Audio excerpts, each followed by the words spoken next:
Ito ang inyong lingkod na nagbabalik upang magbigay ng mga balitang walang bias at pawang katotohanan lamang. Ito ang Bayang Pinas. Ang isyong ito ay naging usap-usapan sa buong bansa at iba't ibang social media platforms. High and mighty ang tingin sa sarili ng Quadcom na yan. Mga bastos at walang respeto sa mga resource persons nila. Anong magagawa nilang batas kung puro akusasyon at pagbibintang ang ginagawa nila? Wala na palang kwenta yung husgado natin dahil pwede na pala ang mga Kongres at Senado ang manghusga. Paano sila gagawa ng batas matapos na termino ng mga ungas na yan na wala nang ginawang batas kundi maghanap ng butas? Dapat ang itawag sa kanila, hindi mambabatas, mambubutas na dapat itawag sa mga yan. Kung may complaint sila, ikaso nila sa husgado. Halatang one-sided lang itong si Fernandez. Hay nako, basta ako, wala na akong ibobotong datihang politiko. Susubukan ko naman yung mga bago at mga Duterte's parties of candidates. Akala andyan na sila hanggang gusto nila lahat ng kasinungalingan lalabas din yan. Tandaan nyo, walang lihim na hindi mabubunyag. Problema sa kanila, walang makadyos dyan. Hindi sila takot sa Panginoon, gagawin ang lahat ng gusto. May God bless the innocent people, binibiktima ng Tuwadcom. Conflict talaga kasi baka sa Senate mas malinaw at mas maliwanag at masisira ang script ng Congress. Sa Monday na po, I think di pa nila iniimbitahan si Tatay Dig, second hearing pa, sabi di ba? Anong legislation ang gusto niyang gawin? Kung may offense na nakomit, ang remedy is to file a case. Kung wala pang batas o kulang ang batas para panagutin ng tao, siguro doon pa lang kailangan ng additional legislation. Otherwise, the present Quadcom hearing is an excessive in futility. Ought to stop outright in order to avoid the necessary expenses by doing so.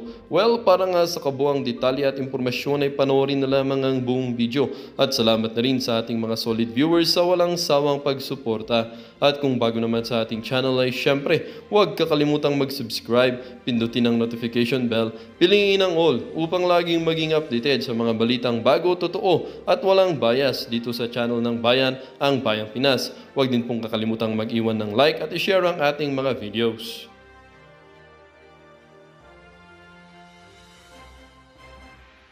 Dating Pangulong Rodrigo Duterte diyan sa pagdinig sa House of Representatives. Kasi umpisa pa lang ho ng hearing, kinulayan na ho kagad ng politika.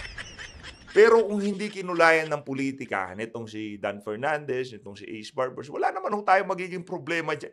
Kunyari, yung talagang pakay ho nila na dyan sa hearing na yan, talagang in aid of legislation. Sa tingin ho natin, dadalo itong si dating Pangulong Rodrigo Duterte. Kaso ang birada nyo kagad, yung mga sobrang pamimersonal at yung mga fabricated story ng ibang mga resource person na talagang dinideny ng mga tao sa PNP, itong si Senator Bato de la Rosa at nitong si dating Pangulong Rodrigo Duterte. Kaya napakalabo ho nun mga kababayan na dumalo dyan itong si dating Pangulong Rodrigo Duterte. At itong mga senador natin, hindi ho talaga dadalo.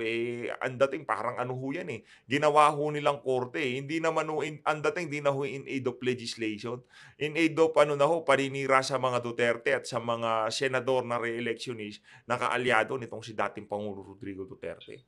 Pero ano po bang huling mabalita nyo dito sa company dating Pangulong Rodrigo Duterte? Kasi yung pinakahuli, di ba, nagpadala po siya ng liham, sinasabi hindi maganda yung pakiramdam niya. Pero meron ba kahit pa paano indication na baka in the future attend siya? Parang may ganun, Christian Parang sinabi na by November daw pupunta sa Quadcom. So, wala pa naman November. So, siguro nakita niya na siguro dito muna siya pupunta sa Senado. So, tingnan natin kung ano magiging tema ng investigation ng Senado.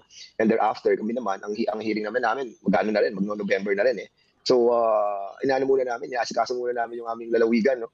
Dahil devastated ng typhoon. So, tama-tama yun. By next week, maayos na po itong ating pong province dahil nga tinamaan din ng bagyo. But pagdating po ng November 4, yung aming assumption, siguro Tuesday, mag-ano na kami dyan, mag-start na kami ng investigation. Then sa Quadcom, at least malinaw naman yung objectives na inilatag ninyo, no? Kasi nagsimula yan, separate investigations, tapos ginawa nyo, kinulaps nyo into one big investigation, yung Quadcom. Yes. Pero dito, sa prangkang usapan, ano bang tingin nyo talaga na objective nitong ilang mga senador sa pagsusulong nitong investigation na ito? Ang labo naman ng tanong na yan. Pwede rin ho ba natin tanongin kung anong pakay dyan ng Quad Committee na yan sa kanilang investigasyon kaugnay doon sa war on drugs na nagdaang administrasyon. Tatanungin kung anong pakay na itong mga senador. Hindi na nga ang magpipreside, hindi na nga ang komite ni Senator Bato de la Rosa ang mangunguna eh. Yung blue ribbon na ho mangunguna para hindi mahaluhan ng kulay politika. Alam nyo, ganito ho kasi yan mga kababayan. Pinoproteksyonan din ho nitong pamunuan ng Senado ang kanilang integrity. Kasi ang inaatake na ho dito, mga miyembro, mga sitting senator ng mga congressman dyan sa yung mga resource person na pinapangalanan ho nila mga sitting senator. Siyempre, gagawa naman ho ng paraan yung Senate President at yung mga kasama nila dyan para madepensahan naman yung kanilang mga kasama. At dito sa ano na to, magkakaroon ho ng kalinawan kung yung mga nagsasalita dyan sa Quad Committee, alam nyo ho yun, ano lang talaga yung napilitan, yung kanilang mga sworn affidavit, finid sa kanila. Possible ho kasi yun, hindi ho natin pwedeng anuhin yung, kumbaga, tanggalin sa picture ika nga. Diba? Yung paghagulgul nitong si Garma, medyo suspityoso na ho nakakapagtaka na. Bakit kahahagulgul ng ganon katindi? Kung talagang totoo yung mga sinasabi mo at galing sa puso. No, yung tipong confident ka para maibalik yung tiwala ng ating mga kababayan sa kapulisan. Ang tanong, doon ba sa ginawa ni Rui Nagarma na yon, naibalik ba ang tiwala ng ating mga kababayan sa pambansang kapulisan? Sa tingin ko ho, hindi. Well, kung ang resolution manggagaling kay Senator Bato sa kay Senator Bongo, of course para medyo may konting cloud, no, 'di ba, ng parang bias, no, because they are the one being accused. But of course, they wanted to be heard, na kumbaga makita yung kanilang panig. And that's the reason why we invited them over sa Quadcom, but they refused. So I think they wanted to have a friendly avenue para po dun sa kanilang sariling interpretasyon sa pangyayari sa Dragon War. Hindi, kasi meron kayong interparliamentary courtesy. 'Di ba? Hindi kung ayaw nilang dumalo, pwede silang hindi dumalo. Ngayon meron din ho silang kakayahang mag-imbestiga. Ginagamit kung ano yung mga ginagamit yung karapatan nyo, yung mga mandato nyo diyan sa House of Representatives. Magkaparehas lang naman ho ng mandato, pero para questionin yung gaganaping hearing sa Senado, parang meron ho ata tayong problema doon. At nakita nila siguro na hindi magiging adverse nila yung Senate. But of course, alam mo naman sa Senate, may kanya-kanyang mga 24 senators na iba-iba kanilang mga isipan no, at pananaw, no. So we will see on Monday how it goes, no. And I believe that the Senate will be impartial, no, para na sa ganun naman ay makita ng ating mga kababayan na talagang yung ating ginagawang investigasyon sa Quadcom will also be seen in the Senate, because what's stake here, no, yung stake po dito ay yung ating pong national security and what transpired during the past administration na sana sa gagawin nating batas ay hindi na po muli mahuli. Kaso kung hindi kaya mapunta naman sa parang batuhan o sagutan ito. Kunwari, kung ano yung lumabas niyan sa Quadcom investigations, sasagutin lang nila Bato at saka nila Senator Bongo. Doon naman sa lugar kung saan sabi nyo nga, mas friendly sa kanila. Well, I think they can do that, the two, sila Senator Bato sa Senator Go, but others, I think if they wanted to remain the impartiality of the institution and to protect the integrity of the Senate, of course, they have to say something. Kasi otherwise, kung they will let the two, yung pong hindi naman ma-manipulate, but they will get, the cream of the pie, di ba? I think that will not be a good projection to our people who have seen, the factuality of what transpired during the past administration. Pero in terms of credibility, how credible do you think this would be? Kasi initially, ang ginawa dito, di ba, si Bato mismo yung nagpo-push sarili niyang komite yung mag-iimbestiga. Tapos, hindi nakalusot yung ruta na yon. Ngayon, ang mag-iimbestiga, Blue Ribbon. Pero in terms of credibility, kasi dalawang senador yung talagang nahaharap sa matinding akusasyon base dun sa mga lumabas sa investigation ninyo. So what kind of credibility are you seeing dito sa investigation ng Senate? Well, hindi ko pa nakikita yung composition ng member ng subcommittee. But I believe that Senator Pimentel will be heading the subcommittee and having him as the chairman of the subcommittee who will be hearing this issue. I think there's a certain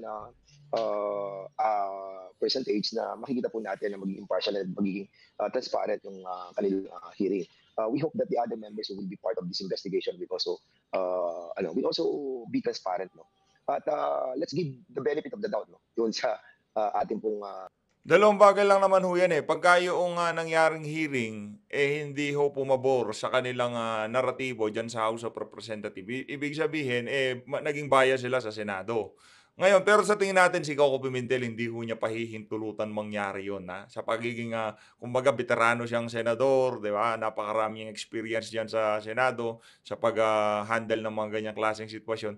Pagka yung si Pimentel, pinulaan yung pag-handle niya diyaan sa pagdinig na yan, babalikan ho sila at panigurado nitong si Pimentel. Pero sa tingin natin magiging ano yan, hindi magiging bias itong si Pimentel sa gaganaping hearing na yan. Colleague kay Senator Bato and Senator Go. And tingnan po natin kung ano yung magiging tema ng kanilang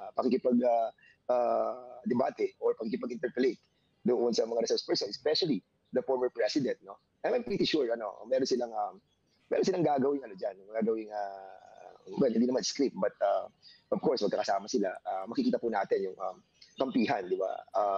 And Kayo naman parang iba naman yun sa nakakatawa naman tong si Congressman Dan Fernandez. Makakakita daw ho tayo ng solidarity, kampihan sa gaganapin na hearing. Parang bago naman ho yan sa mga pagdinig. Parang yung makakapanood ho sa hearing na yan, first time nilang makakakita ng ganyan. Abang lang. I hope that somebody will stand on the ground of the factuality of all the evidences that we will be transmitting to the Senate, because they have asked for all these documents. So we will be transmitting it to the Senate for the perusal. So basically, sana makita po nila yung validity ng ating pong mga bibigay na dokumento sa kanila. Ano nga pala mga dokumento itong mga hiningi ng Senado mula sa Lahat Quadcom? po. Kasi lahat na lumabas? Oo, lahat. EJK, kasi they're not asking for the dangerous drugs naman. They're not asking for the those public Pogo. accounts. Oo, sa Pogo, they have their own investigation. Oo. So they're not getting documents coming from us. So basically, it's EJK lang. So tingnan natin kung ano yung magiging yung kanilang magiging appreciation ng mga dokumento that we have been transmitted to them. Na-i-transmit nyo na po ba? Well, I think so, no? Kasi they have asked it, I think, last Monday or Tuesday. So I have read the document. So we agreed that we will be sending all the documents. Okay. So kasama po rito yung mga affidavits nila Royina Garma, nila Kerwin Espinosa at ng iba pa? Lahat. At pati na yung kung ilan yung mga namatay na sinabit sa amin ng PNP. And also, I think yung documents coming from the Presidential Communication Office, wherein they have manifested sa certification nila that there were like 20,000 na namatay during the administration of the former president. So lahat yan padadala po natin. Ang isip ko lang, Congressman, hindi ba dapat sila kumukuha niyan on their own sa sarili nilang proseso? Hindi naman. Sometimes naman talaga, dahil meron naman pong kumbaga, meron namang parang one of the requirements or one of the rules of the both houses can communicate sa both chamber. So asking documents are not required. You can do it on your own volition, but if you wanted to get it, you can. As a matter of fact, meron akong hiningi dati doon sa Senate ng mga documents pertaining to some issues that they have been tackled already. So I think it's maganda yun para at least much easier. Ngayon, kapag hindi ka naniwala doon sa dokumento na dinala sa'yo, then you have to do some more research. Okay. Kasi iniisip ko rito, tinanong ko rin naman ito sa ibang mga colleagues nyo, yung mga kasama nyo, mga tagapamuno ng ibang mga committee dyan. Yeah. Kasi si Bato mismo, Senator Bato, di ba nung tinuro siya ni Kerwin Espinosa at sinabi pinawersa si Kerwin para idawit si Leila de Lima, di ba ang sagot ni Senator Bato dyan, galit na galit. Pag nakita ko yung susuntukin ko yung sa mukha. So what kind of treatment might be expected kung makaharap ni Bato itong si Kerwin Espinosa na Ako wala akong tayong problema doon kung sakaling magkita itong si Senator Bato at itong si Kerwin Espinosa. Makakita tayo ng Royal Rumble doon, okay na okay sa atin yun. Kasi itong si Senator Bato de la Rosa, mukha lang hong napakalaki tao lang ho yan. Pero sa tingin ho natin, kung pagdating naman ho sa credibility, pagdating sa prinsipyo, pagdating sa kung magsasabi ba ng totoo o hindi, sa tingin ho natin, mas malaki ang tsansa na itong si Senator Bato de la Rosa, base sa kanyang naging profesyon bilang law enforcer, mas malaki ho ang tsansa na magsabi ng totoo itong si Senator Bato de la Rosa kaysa kay Kerwin Espinosa. Kaya kung bubuntalin niya ng isang beses sa mukha, wala akong problema sa atin yan. Okay lang yan, walang problema. isa sa mga key witnesses ninyo? Ang hirap sagutin yan, no? Kasi siyempre nasa kanya yun. Kung gano'n magiging kanyang treatment doon kay Kerwin Espinosa. Kasi ako, pag tinitingnan ko yung ni Kerwin Espinosa sa Senado, di ba nga, kalapit niya si General Bato during the time, tapos nandun si Secretary Aguirre. So, habang sinasabi niya kanyang affidavit, binabasa niya, andun sila. So, and he told us in the hearing that he was under duress. And that's the reason why binago niya yung kanyang affidavit. Now, before, syempre, alam naman natin that they're all praises kay Kerwin. Now that they have nag-recant siya, o syempre gagalit siya dahil bakit gano'n. Alam mo, kaya Christian, yung pinag-uusapan namin ng mga chairman. Sinasabi namin talagang kailangan magkaroon tayo ng batas para mapigil na yung ganitong klase ng mga recantation na pagkatapos magsalita sa isang hearing like ours, tapos babaguhin sa mga susunod na panahon. I think Gusto nyo yung sinabi sa inyo, yun ang totoo. Natatakot to sila yung posibilidad na pwedeng magipit. Kasi marami hong pwedeng maitanong dito kay Ruy Nagarma, dito kay Kerwin Espinosa, na pagka sa Senado hindi ho nila nasagot ng maayos, yung sinabi nila dyan sa Quad Committee, wala hong kwenta. Magkaka-conflict ko sa ayot sa gusto nila, kaya ito, ang dating nitong si Dan Fernandez, dyan pa lang na ini-establish na nila, dapat hindi na pwedeng mag-recant. Pagka sinabi na niya, hindi na pwedeng bawiin yan. Pagka sinabi sa isang committee, paglipat sa ibang committee, yun na susundin, di ba? Ganun ang gusto niyang mangyari. Kaso, malabo ho yun. Itong si Senator Bato de la Rosa, isa ho siya sa mga, kumbaga may alam kung ano nga bang nangyari noong 2016, 2017, dyan sa war on drugs na yan. Alam ho niya yan. At itong si Ruy Nagarma, malamang sa malamang, lahat ng argumentong ilinatag nila dyan sa Quad Committee, mawawasak ho yan pagdating sa Senado. Tingnan nyo ho mga kababayan. Excited na ho tayo dahil sa tingin natin, itong si Senator Bato de la Rosa, ano-ano lang pa-relax-relax lang ho siya. Ayan siya Tingnan nyo naman ho mga kababayan, wala kayong makikitang ka-stress dito kay Senator Bato de la Rosa. Diba? Kitang-kita nyo naman ho mga kababayan, talagang itong si Senator Bato de la Rosa, relax na relax lang. Base ho dito sa post niya na to, preparing for this Monday Senate hearing, we have to confront the lies and fabrication because the public deserve to know the truth. Ayun na nga ba sinasabi natin? No?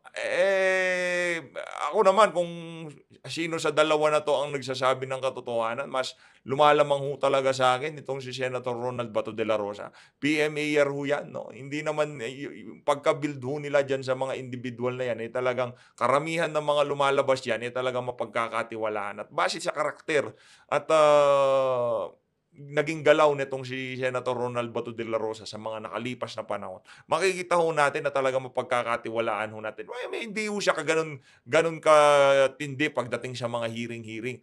Pero pagdating sa loyalty, pagdating sa honesty, integrity, the best ho yan si Senator Ronald Bato de la Rosa. It's taking, nagkakaroon ng bad precedent, and we have to give some bigger penalty for this para at least matakot sila na kapag nagsinungaling sila sa una man o sa huli, meron silang malaking responsibilidad. So, ngayon, kung magkikita sila, susuntukin niya si Kerwin Espinosa doon sa Senado, kapag inibitahan nila uli si Kerwin, it's up to him. I think that pronouncement is, I really don't know if it's true or not, but I hope it's true. Ganun, kasi ang gandang issue niya.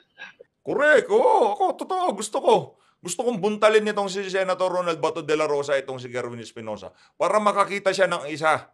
No, ngayon naman, yung babala sa'yo nitong si Senator Bato de la Rosa, mag-ingat-ingat ka, Brad. Huwag ka masyadong mag-angas sa hearing. Feeling ko kasi nitong mga congressman na to, ngayong mga panahon na to, totoo naman na untouchable sila. Pero darating yung oras, darating yung panahon na kailangan yung sumagot sa mga pinagagawa nyo na yan. Dadating ang panahon na kayo naman ang dadalhin namin dyan sa mga hearing at kayong tatanungin namin, kumusta naman yung mga ayuda, flood control at lahat ng nangyayaring kabalintunaan ngayong mga panahon na to. Kung ngayong mga panahon na to, iniimbestigahan nyo yung administrasyon ni dating Pangulong Rodrigo Duterte dahil dyan sa mga EJK na yan, sa susunod na administrasyon, iimbestigahan namin magkano ang nagiging budget ng kada session ng Quad Committee. Pero I think hindi naman siguro gagawin ni Senator Bato yun. I don't think susuntokin naman niya literally pag nakita niya sa Senado, no? At least hindi naman niya siguro gagawin yun sa Senado. Pero ang point ko, pwedeng maharas yung mga key witnesses ng Quadcom. Baka ma-pressure sila para bumaliktad uli. Wow! Bakit? Bumaligtad na ho ba sila?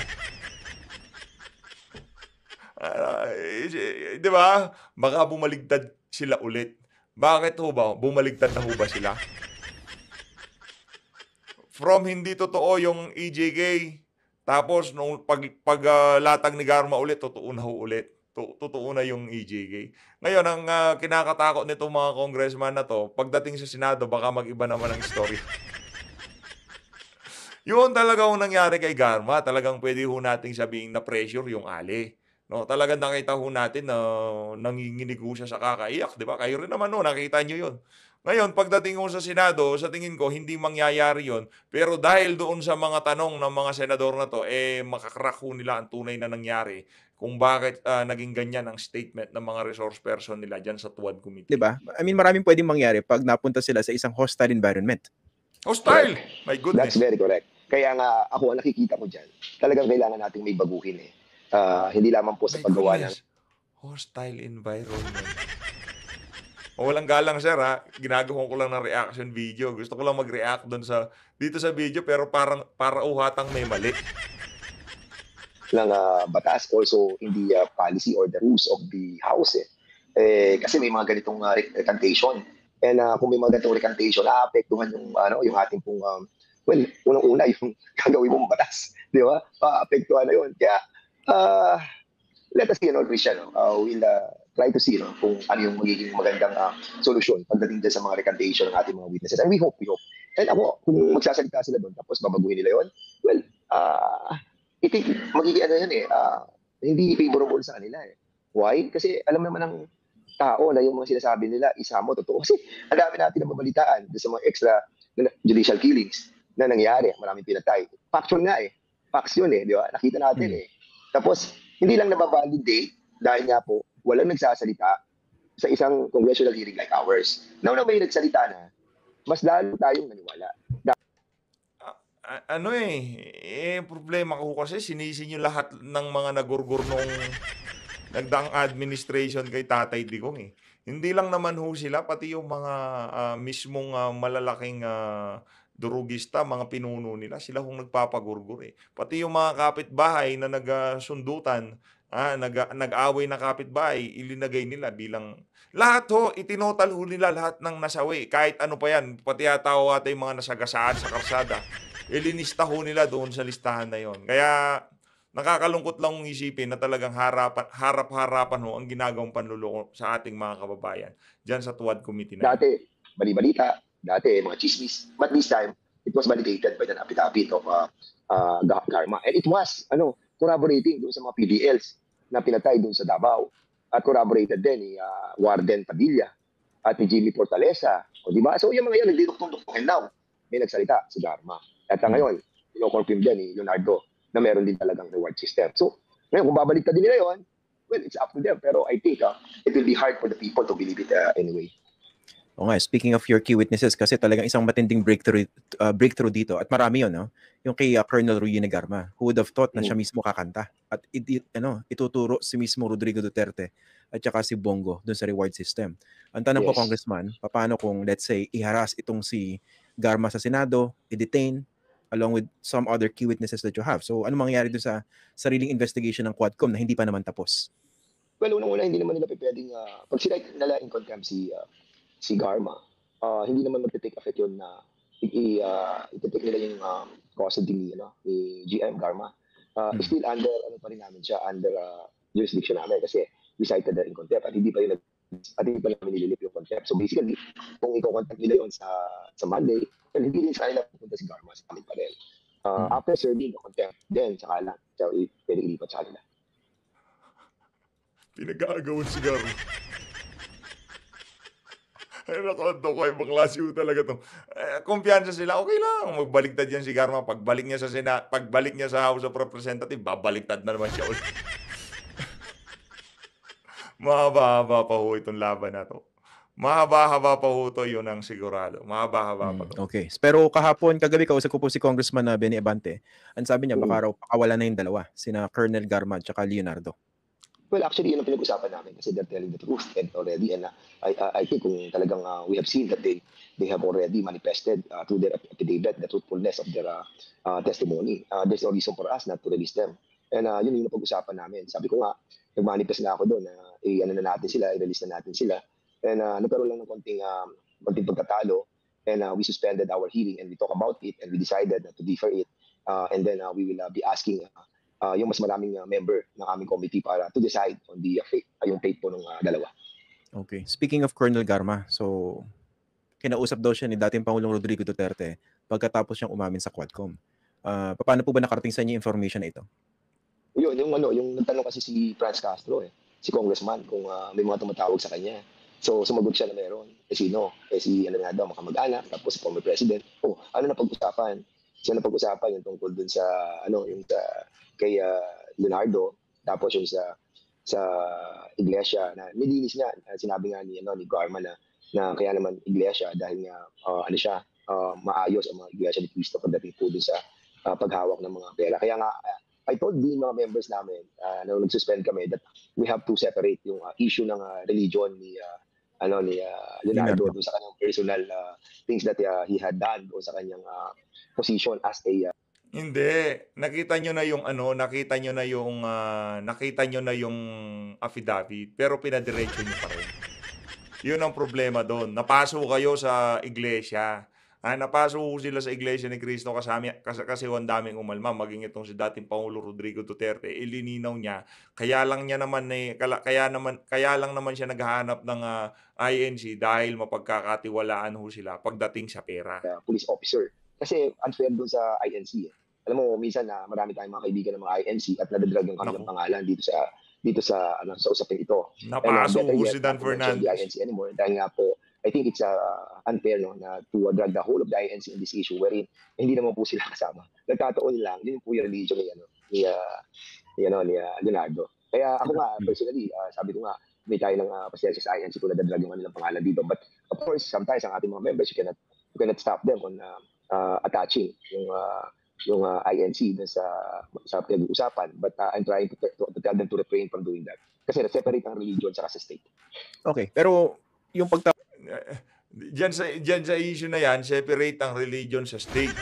Pero pagdating sa issue ng KOJC, wala ho, hindi separado. Yan ang hirap dito, double standard ho sila diyan sa House of Representatives. Pero pagka napupulaan ho sila na double standard, galit na galit ng tawag ni Rodrigo Duterte kay Colonel Garma. Tinakot ba raw si Garma dahil sa mga sinabi niya? Wala naman sinabi si Garma about sa pananakot. So, we believe her na wala namang pananakot. And as a matter of fact, kung siguro kung tinakot siya, sasabihin niya yun sa committee, but she never said anything about on that kind of na pananakot sa kanya. And we tend to believe her. So, ano raw ang pinag-usapan? Yun nga, isa yung kay Leonardo.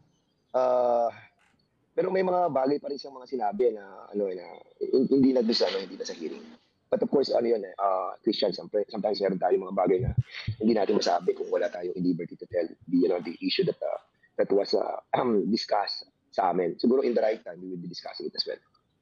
Taga lang, medyo na-monitor ko yan. Pero I won't force you to divulge that. No? We will respect that. Pero ano ba basically ibig sabihin niyo rin sa kataga na yan? Meron mga sinabi si Duterte kay Garma na hindi pwedeng pag-usapan? Ganun po ba yan? Siguro kasi we have to ask some permission from so I think on this one kasi that is something personal. So siguro tingnan muna natin. Ako nga nung tinatanong ko ng mga media about it, sabi ko I will ask muna permission. Kasi I haven't talked to her. During that time nagkaroon kami ng suspension, doon lang namin siya nakausap and that was among our members of the Quadcom, especially the chairman who were there when she spoke. So let us give some time. Baka mamaya, masabi rin niya yan sa tamang oras. Pero ibig sabihin, nung break ninyo, kinuwento ni Garma sa inyong mga Quadcom members kung anong sinabi ni dating Pangulong Duterte? Yeah. There were I think, mga 5 na members na nandun, including the chairman. Okay. Pero personal yung pinag-usapan? Oo, medyo personal, kaya medyo ayaw namin sabihin. Okay. Medyo personal, pero sabi ho ni Garma, halos isang minuto lang silang nagsalita, nag-usap.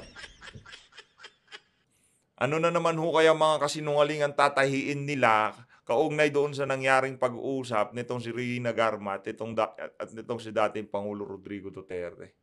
Okay. Pero nakakagulat lang kasi, no? Or baka naman hindi.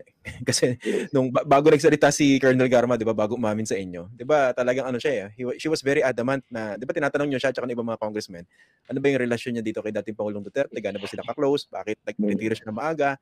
She was expecting na ma-appoint ba as GM ng PCSO?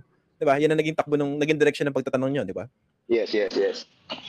At magugulat ka kasi alam mo nung una talaga medyo ayaw niya talaga magsalita. Pero alam mo kasi meron tayong mga hawak ng mga evidences against her.